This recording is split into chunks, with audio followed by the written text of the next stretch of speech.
Hello everyone, this video is just a quick one to explain or take you through some problems on Tassomai around multiplication of standard form. Now there's a simple technique, we're going to do it 3 times all at once.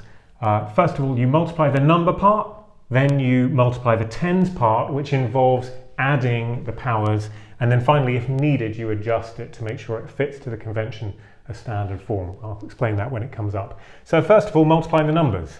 The number bit is the bit that isn't a 10. So 2 times 1.5 is 3. 6 times 3 is 18.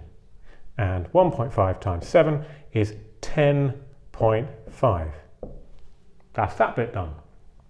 Next, you're going to multiply the tens. Now that involves adding their powers. Like if you do x squared times x cubed, you're going to get x to the 5 because you just add the powers. Same idea here. Times 10 to the 4 and 7 is 11. All right?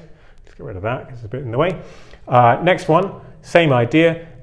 10 to the minus 9, 10 to the minus 5, you're going to add their powers. So minus 9 and minus 5 makes minus 14.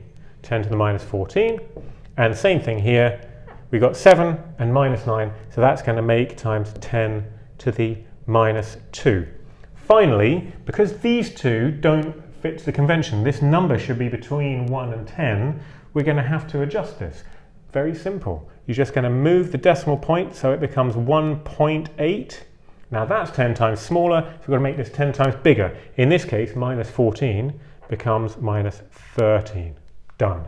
This one, instead of 10.5, we're going to move that decimal point to be 1.05. This is going to become 1 smaller. So instead of it's going to become 1 bigger, so the number becomes 10 to the minus 1.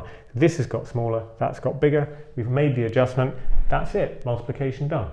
Hope that was helpful. The question, as you see next, will almost certainly be these ones, so good luck with them, and thanks for watching.